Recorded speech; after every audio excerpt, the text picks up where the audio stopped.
Imagine if you could get your program to do something a specific number of times, like count to 10, or print out each entry in a set of data, or just keep doing something over and over again until you tell it to stop. Well, that is how loops work. So today, we're going to talk about loops. So today we're going to talk about the foreach loop, the for loop, and the while loop. The foreach loop we covered in the last video, but just to refresh your mind, let's say you have a collection of data, for instance, a string array of names. You can use the foreach loop to print out each entry in the collection, like this. So you'll type foreach, just like this, and then you press the tab key twice. First off, you need a variable type. We're trying to access the type string, so we're going to type string here. This is the name of a variable we're trying to access. We can call it whatever we want, but for readability's sake, it would make sense to call this name. Lastly, the name of our collection, so this is called names. So for each type string entry in the collection of names, it'll print out the current name it's at. So I'll print out John, check if there's any more. Well, there's Alice, I'll print out that too. And then Bob. Then when it's finished, it's going to continue outside of the loop and then continue to execute whatever code's down here. Let's just comment this out for now and continue with the for loop. The syntax for for loop is a bit more confusing. So to ease into it, just type for and then press the tab key twice, just as you did with the for each loop. As you can see, a lot came up here. For readability's sakes, let's change this to a number. Let's change it to 10. So let's try to break this code down. So basically, for, we make an integer, just call it I for integer, and we'll set this to 0.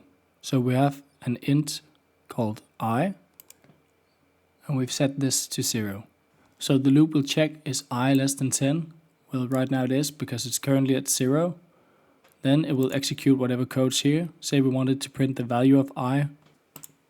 We would do it like this, console.writeLine, and then I in here. Each time it has executed this line of code, it will add 1 to the value of I. Then I will now be 1. Well, it's still less than 10. It will continue to do this over and over until the value of I reaches 10. So let's try and run this for a visual example. It counts 0 because that's what I currently is. It starts at 0 if you remember. Well, then it's 1, 2, 3, 4, 5, 6, 7, 8, 9. So it's 9. 1 is added to the value of I, then it's 10. And then it will stop executing this code because it will only do it as long as the value of I is less than 10. So if you wanted the computer to count to 10, you would actually have to make it less than 11. So now it will count from 0 to 10. And if you wanted to count from 1 at the start, you would have to set I to 1 at the beginning. Just again to repeat this because I know this is a very confusing line of code. So we have an integer, we set it to whatever value we want. In this case we'll set I to 1, and each time our value of I is less than whatever value we put here, we'll execute some code, add 1 to the I, and then it will continue through the loop again and again until the value hits whatever we put the maximum value as. Let's comment this out for now and then continue on to the while loop. While the for each loop and the for loop does something a specific amount of times, whether that's how many entries there are in the list or how many times we told it to do something, the while loop will continue to do the same thing until there's a condition which stops it from doing it. So for instance, if we type while and press the tab key twice, while true, you can set anything here. You can set while 1 is more than 0, for instance, but we'll just use true. This will keep it going on forever. You can make the console write something. Just a quick tip here for you. You're writing a lot of stuff in the console, so just to make it a bit quicker than writing console.writeLine each time, you can type CW and then quotation marks and finish it off like this. Alternatively, you can type CW and then tab, and it will open parentheses without quotation marks. So let's try and do this. This is a while loop.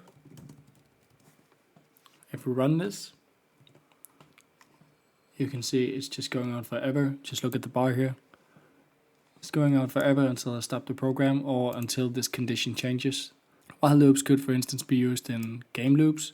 Let's say while our player is alive, then out here run the game. And if the player is dead, then this would no longer be true. And then the game ends. So for instance, a game over screen. Hope you learned something new today. Loops are a really powerful tool to make your code more clean and more readable. If you enjoyed this video, please hit that like and subscribe button, and I'll see you in the next video.